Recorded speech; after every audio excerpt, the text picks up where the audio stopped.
Welcome बच्चों, आप देख रहे हैं एजुकेशन। आज हम क्लास 7 के 2.4 चैप्टर को करेंगे।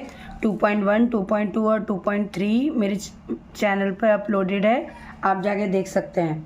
तो चलिए स्टार्ट करते हैं। इसमें हमें दशमलव वाली गुणा करनी है, ठीक है। तो हम दशमलव वाली गुणा कैसे करेंगे? 0.2 मल्टीप्लाई बाय 6। तो जैसे हम सिंपल गुणा करते हैं वैसे कर लेंगे। पहले 6 दूनी 12, हासिल इधर जाएगा तो दोबारा ये बन जाएगा 6 दूनी 12। तो एक स्थान के बाद दशमलव है, तो यहाँ भी हम एक स्थान के बाद दशमलव लगा देंगे। तो इसका उत्तर आ गया 1.2। दूसरा है 4.6 गुणा 8। 8 छः 48, 48 का 4, 8 चौक 32, 33 34 35 36। तो एक स्थान के बाद दशमलव है, तो एक स्थान के बाद दशमलव लगा लेंगे। इस क्या हो गया आंसर। नेक्स्ट है 2.71 गुणा में 5। 5 एकम 5, 5 सत्ते 35 का 5, हासिल लग गया 3 और 5 दूनी 10 और 3 13। तो 2 स्थान के बाद दशमलव है, तो 2 स्थान के बाद दशमलव लगा लेंगे। ये है 20.1 की गुणा होनी है 4 से। 4 एकम 4, 4 0 0, 4 दूनी 8। एक स्थान के बाद दशमलव है, तो एक स्थान के बाद दशमलव लगा लेंगे। नेक्स्ट क्वेश्चन है 0.05 गुणा में 7। 7 पंजे 35 होता है। 3 अगर इधर कैरी जाएगा तो इधर आ जाएगा और 7 0 0। 2 स्थान के बाद दशमलव है, तो हम भी 2 स्थान के बाद दशमलव लगा लेंगे। इसके बाद है 211.02 गुणा 4। 4 दूनी 8, 4 0 0, 4 एकम 4, 4 एकम 4 और 4 दूनी 8। 2 स्थानों के बाद दशमलव है, तो 2 स्थानों के बाद दशमलव लगा लेंगे। अगला है 0.86 को किससे गुणा करनी है? 2 से। बच्चों इसमें कंफ्यूज नहीं होना, बस आगे पीछे लिखा हुआ है, ठीक है। हम अगर 2 को ऊपर लिख देते तो हमें बार बार पहाड़ा पढ़ना पड़ता। हमने क्या किया, 2 एक डिजिट थी तो हमने वो नीचे लिख लिया। चाहे इसे ऊपर रखें या इसे नीचे रखें, बात एक ही है। मगर हमें इसमें एक बार 6 का भी पहाड़ा पढ़ना पड़ता है, एक बार 8 का भी पढ़ना पड़ता। इसलिए हमने क्या किया, इसको डिजिट को ऐसे लिख लिया। 2 6 12, हासिल लगा 1, 2 8 16, 1 17 और 1 यहाँ आएगा इसका। 2 दशमलव के बाद है, तो 2 दशमलव के बाद लगा लेंगे। यहाँ पर ये क्वेश्चन नंबर 1 कंप्लीट होता है। क्वेश्चन नंबर 2 में आपका एक आयत का क्षेत्रफल ज्ञात कीजिए। आयत कैसा होता है बच्चों? आयत होता है एक तरफ से लंबा होता है और एक तरफ से इसकी लंबाई छोटी होती है। जो छोटी होती है इसे चौड़ाई बोलते हैं और जो लंबा होता है इसको लंबाई बोलते हैं, ठीक है। तो एक आयत है, ये आयत है, रेक्टेंगल है। इसका क्षेत्रफल ज्ञात करना है, यानी इसके अंदर का हमें एरिया ज्ञात करना है। तो आयत के क्षेत्रफल का फॉर्मूला क्या होता है? पहले हम लिख लेते हैं आयत की लंबाई क्या दी हुई है। आयत की लंबाई क्या दी हुई है? आयत की लंबाई, जिसकी लंबाई 5.7 सेंटीमीटर है। तो हम यहाँ लिख लेंगे 5.7 सेंटीमीटर। फिर लिख लेंगे आयत की चौड़ाई कितनी है।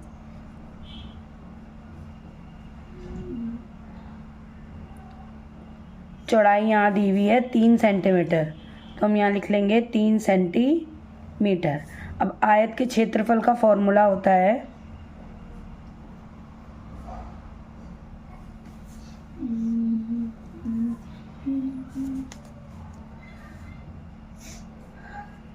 लंबाई गुणा में चौड़ाई।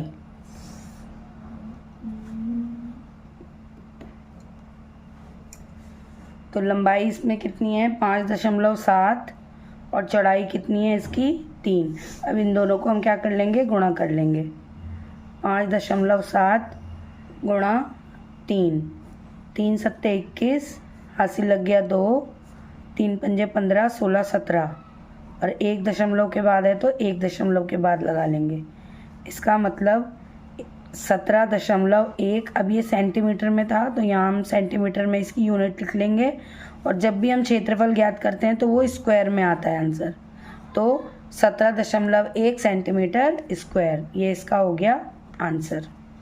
नेक्स्ट है हमारा थर्ड क्वेश्चन। थर्ड क्वेश्चन हमारा बड़ा ही आसान है। इसमें हमें ऐसे डिजिट से मल्टीप्लाई करना सिखाया गया है, जैसे कि 10, 100, ऐसे 10 से करने पर कैसे होता है, 100 पे करने पर कैसे होता है, 1000 से करने पर कैसे होता है। तो ये ऐसी डिजिट है जिनमें सब में 1 के साथ 0 दिया हुआ है, तो इनमें मल्टीप्लाई करना हमारा और भी ज़्यादा इजी होता है जब हमारा दशमलव होता है। तो जब भी मल्टीप्लाई करेंगे तो दशमलव का स्थान एक स्थान, अगर 1 0 है तो 1 स्थान आगे चला जाएगा, अगर 2 0 है तो 2 स्थान आगे चला जाएगा, अगर 3 0 है तो 3 स्थान आगे चला जाएगा। हम आगे करते हैं, इससे अच्छे से क्लियर होगा।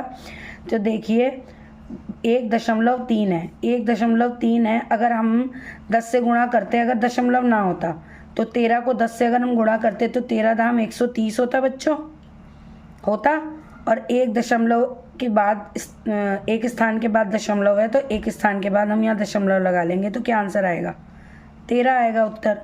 तो हमें इतना कुछ लंबा करना नहीं है, हमें बस क्या करना है, एक स्थान कूद के इधर चले जाना है। अगर हम इसको मल्टीप्लाई करके भी देखें, 1.3 को हम 10 से गुणा करें तो देखते हैं आंसर क्या आता है। 2 0 आ गए इसके, और 1 तिया 3, 1 एकम 1, तो क्या आया 0 3 1, यही आया ना 130।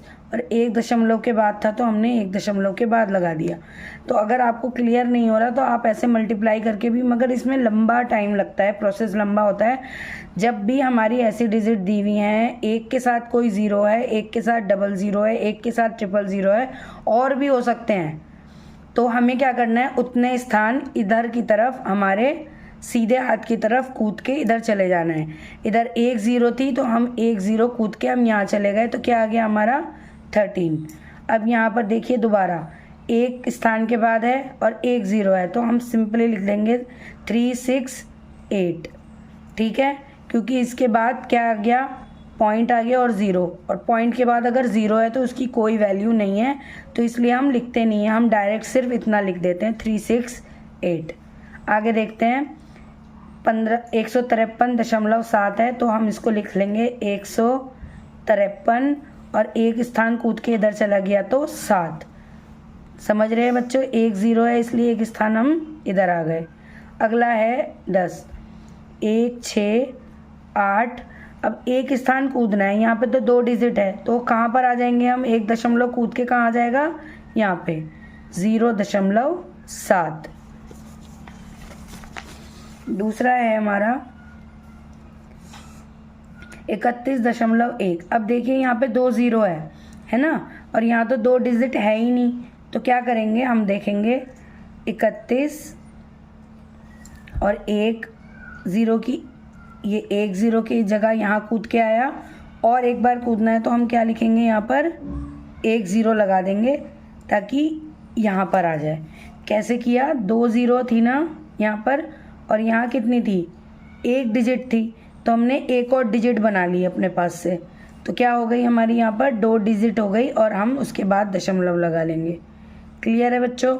उसके बाद है 156.1। यहाँ पर भी देखिए 2 0 है, तो 1 डिजिट तो यहाँ दी हुई है, हमें एक और डिजिट बनानी पड़ेगी। इसका मतलब 1 5 6, 1 के बाद एक और 0 बना ली हमने 2 डिजिट के लिए, और अब लगा दी दशमलव, ठीक है। उसके बाद है 3.62, तो यहाँ तो देखिए 2 डिजिट हमारे पास है, यहाँ तो 2 डिजिट नहीं थी, मगर यहाँ 2 डिजिट है, तो हम सिंपली इसको 3 6 2 कर देंगे, और दशमलव के बाद की कोई वैल्यू नहीं होती, आप लिखना चाहे तो लिखिए और ना लिखना चाहे तो भी लिख सकते हैं, आप इसको 362 भी लिख सकते हैं। उसके बाद है 43.07, तो यहाँ 2 दशमलव है, तो 2 दशमलव के बाद हमारी दशमलव यहाँ आ जाएगी 4307। ये 1 दशमलव जाएगी, इसका मतलब 5। तो यहाँ पर हमारा क्या आ गया 5 आंसर, क्योंकि 1 दशमलव यहाँ जाएगी, ये वाली 0 की तो पहले से ही कोई वैल्यू नहीं थी।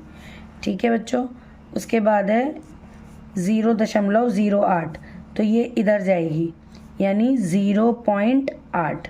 इससे पहले वाले 0 की कोई वैल्यू नहीं है, लिखना चाहे लिखें, ना लिखना चाहे ना लिखें। उसके बाद है 9, तो 9 है तो एक डिजिट यहाँ बन गई हमारी 1 0 की, एक और डिजिट हमें बनानी है, तो हमने 2 डिजिट की 2 0 के लिए 2 डिजिट बना ली, अब लगा लिया हमने पॉइंट। उसके बाद है, अब देखिए यहाँ पे 3 डिजिट आ गई, तो घबराएंगे नहीं। तो देखिए 0 पहले लिखा हुआ है, फिर 0 है, यहाँ पे पॉइंट था, और 3, 2 डिजिट तो आ गई हमारी यहाँ तक। एक और डिजिट चाहिए ये वाली 0 की, तो हमने यहाँ लगा दिया, फिर आ गया पॉइंट। तो ये, तो इसके बाद इसके शुरू के 2 0 की तो कोई वैल्यू नहीं है, तो हम खाली लिख लेंगे 30। आपके इसमें 5 से 6 क्वेश्चन वीडियो लंबी हो जाएगी, तो 4th से मैं आपको 4th और 5th क्वेश्चन नेक्स्ट वीडियो में कराऊंगी। ठीक है, थैंक्स फॉर वॉचिंग।